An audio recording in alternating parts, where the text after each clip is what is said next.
Hi, everybody. I am Dr. Shehla Shaikh, reaching out to all of you all from Mumbai, India. And at the onset, I would like to thank Sir Dr. Hasnain for making me a part of this very prestigious IDF DAR conference. Sir has not only been a mentor for me, he has been a guide, he has been a friend, and he is actually the person responsible for all the interest that we have been able to garner as far as Ramadan fasting is concerned. And it gives me great pleasure today to be talking about the applicability of the new guidelines in India, the Prep Up study. You know, friends, whenever we talk about Ramadan, we basically always think in terms of the risks associated with fasting. We are talking about hypoglycemia, hyperglycemia, decay, dehydration, and all of us together at all points of time trying to make fasting as safe as we can possibly do for our patients. In this endeavor, all over the last few years, we've had the initial risk stratification, which was done for individuals with diabetes during Ramadan. We had the very high risk. We had where we told our patients not to fast. We had the high risk and the moderate or low risk. One of the critics of this often was that it was maybe a little too watertight. Maybe it did not allow individualization, and hence some of our patients who could potentially fast were actually not fasting because we categorized them into the high risk or very high risk and made very dogmatic statements that no, you cannot fast, which had a lot of moral as well as spiritual responsibility. In order to be able to make the fasting experience a little more individualized, and in view of the fact that we had now newer medications, we were able to monitor our patients better, we were able to educate our patients better, the entire concept of the 2021 IDF DAR practical guidelines took shape. The principle basically was very simple. The pre-Ramadan assessment, which all of us are familiar with, is done. Each risk element then, which I will talk about in a few minutes, would be assessed sequentially. There would be a risk score, and this risk score actually will decide what kind of risk this patient had and what recommendations you would give to your patient. This is the risk stratification tool which was used in our clinic during the last Ramadan. And as you can see over here, you would realize that depending upon the different parameters, be it a diabetes type and duration, presence of hypoglycemia, characteristics of glycemic control, self-monitoring of blood glucose, complications of diabetes, pregnancy, frailty, physical labor, previous Ramadan experience, fasting hours, and diabetes treatment, a certain score was created. Now, this score, if it was between 0 to 3, was categorized as low risk. Between 3.5 to 6 was categorized as moderate risk. And as we all know, more than 6 was categorized as high risk.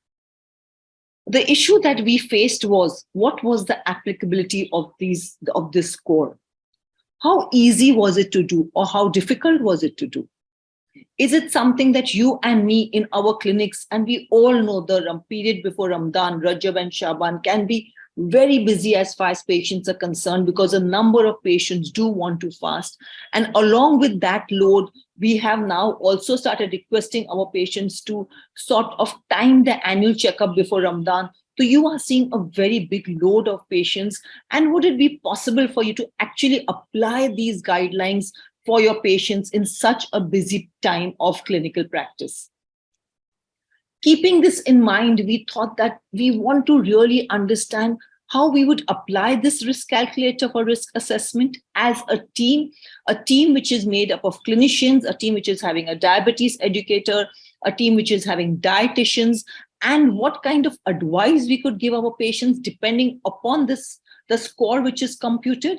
And could we possibly understand fasting patterns better and maybe make more informed decisions regarding our patients? One very important point, as I said, was how practically I could apply this calculator in clinical practice, as to what part of this risk stratification could potentially be done by the paraclinical staff and what part really needed to be looked after by the clinician looking after the patient, was some of the questions in our mind when we decided to apply this IDF-DAR risk calculator in our clinic. 664 patients, mind you, with type 2 diabetes who came to the clinic sequentially were asked regarding their desire to fast. 23.3% patients said they were not going to fast due to a number of reasons, maybe the risk of hypoglycemia, a bad experience in previous Ramadan. They had a number of them said they had symptoms regarding severe hunger and they were unable to tolerate those symptoms.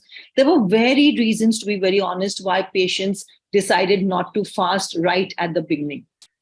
There were 509 patients who did consent that they would be fasting during Ramadan, and these patients were subjected to the risk assessment as per the IDF-DAR 2021 guidelines. Patients underwent a pre-Ramadan evaluation.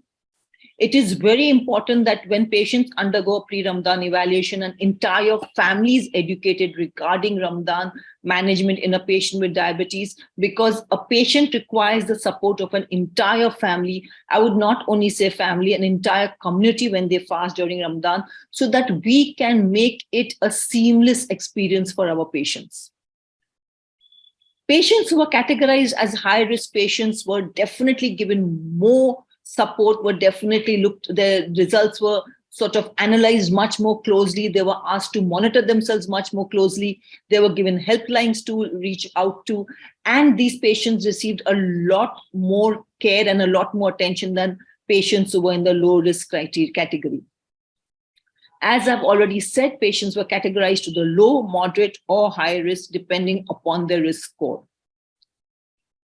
It was seen that 40% of patients had diabetes for more than 10 years, and 45% of our patients were on an SU-based regimen with an HbA1c less than 7.5%.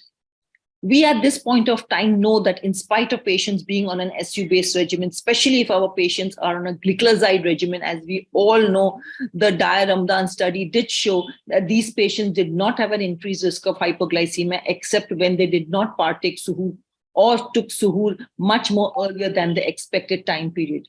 But medications, as far as medications are concerned, with the second generation SUs, it can be easily be adjusted to reduce the risk of hypoglycemia. 45% of these patients who were on SU-based regimen, mind you, friends, also had an HbA1c of less than 7.5, which actually theoretically does put them at a higher risk of hypoglycemia. But these patients did want to fast, and they were not classically in the high-risk group.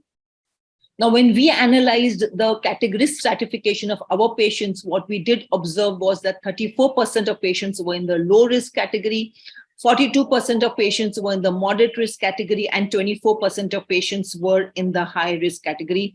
This was the categorization of the patients in our clinic. What we were surprised about was that one of the very important limiting factors during stratification is SMBG. A whopping 83% of patients did not want to really monitor themselves very closely during Ramadan. 25% of patients did not have a glucometer also. They just did not have a glucometer. And in spite of education, they did not want to really monitor themselves or buy a glucometer before Ramadan. That is an area, I think, which is very important, and often that could potentially move your patient maybe from a low risk to a moderate risk, because patients who may sometimes be on medication, which potentially can cause hypoglycemia, but if they're just not willing to monitor, it does increase the risk of fasting. We now have newer medication with lesser risk of hypoglycemia. And what we observed, that patients could be re-stratified to a lower risk as a result of these newer medications, which do not have a significant risk of hypoglycemia, and they can fast safely during Ramadan. That brings up a very important point, that our patients need to be re-stratified during each Ramadan. Patients cannot continue the same prescription that they followed in the previous Ramadan, which, mind you, a number of my patients do when they feel that, oh, they are absolutely fine and they really don't need medical advice this Ramadan. And especially if they've had an absolutely issue-free Ramadan experience. One very important thing that this stratification helped us is, it helped us understand exactly what was the problem area, where we needed to focus. It helped us understand which was the category which was actually contributing most to the risk stratification. And it helped us really identify that and potentially help our patients understand that this is an area of concern for you and you need to be very careful as far as this area is concerned, so that we could end up giving better, more focused patient as well as caregiver education. Our patients were contacted telephonically post Ramadan to understand whether they fasted, what was the duration of fasting, and what were the reasons they did not fast if they didn't. And we tried to correlate the entire risk score with the experience of fasting. And what surprised us when we telephoned our patients post Ramadan, friends, you would be surprised.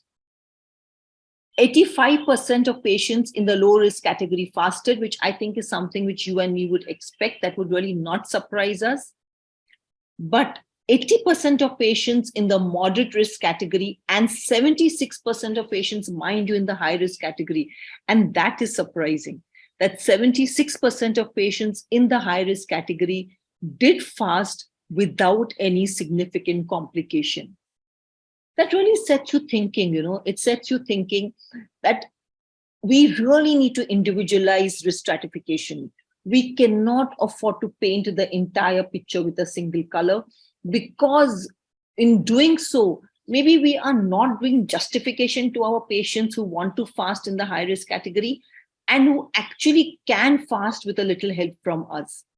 Does that require us to rethink? Does it require us to re-understand what we are doing? And does it need for us to move away from what we were actually stratifying as mild, moderate, and high risk into a very, very individualized way of categorizing our patients so that they can actually fast without having any complications for the holy month of Ramadan? These patients did not have any events of severe hypo or hyperglycemia where they had to actually break their fast. Maybe newer medicines, maybe better monitoring, maybe better pre-Ramadan education, maybe families which are educated. There could be so many compounding factors which could have contributed to this entire scenario. Patients also very comfortably switched back to the regimens post-Ramadan. And again, Eid, which conventionally we were associating with a lot of significant amount of hyperglycemia. We all know it is 3 days of feasting. We were quite surprised when we saw sugar records and we realized that our patients did not have the significant amount of hyperglycemia. So maybe the Ramadan education that we are giving our patients is actually now beginning to give us dividends. What is very interesting, friends, is also that when you educate your patients during Ramadan, it actually has benefits throughout the year.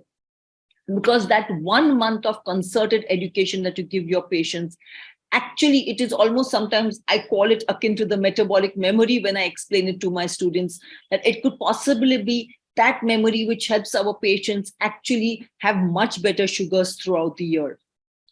So if I want to conclude on this, I would say that yes, patients in the moderate and high risk category do desire to fast in spite of the categorization.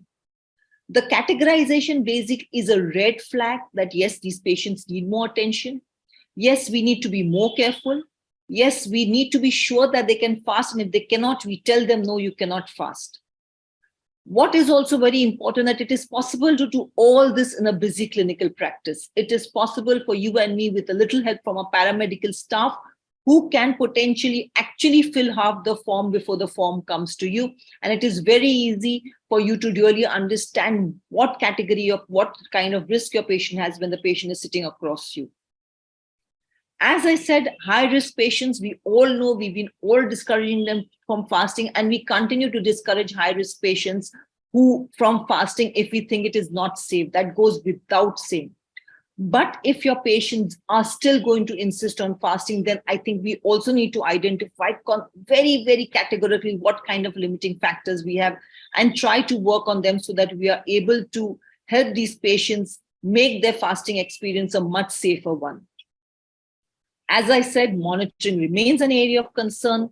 A lot of work needs to be still done. We have miles to go. But yes, we have been able to make this journey maybe a little more simpler, maybe a little more individualized, may be a little more easier for you, for me, and for the patient, because it helps us make a decision in a very, very individual way. It helps us make an informed decision regarding the risk of fasting, and potentially it also helps us make Ramadan a much safer experience for all of us concerned. Thank you very, very much for being with me. And I would again like to thank Sir for making me a part of this fantastic meeting. Thank you, sir.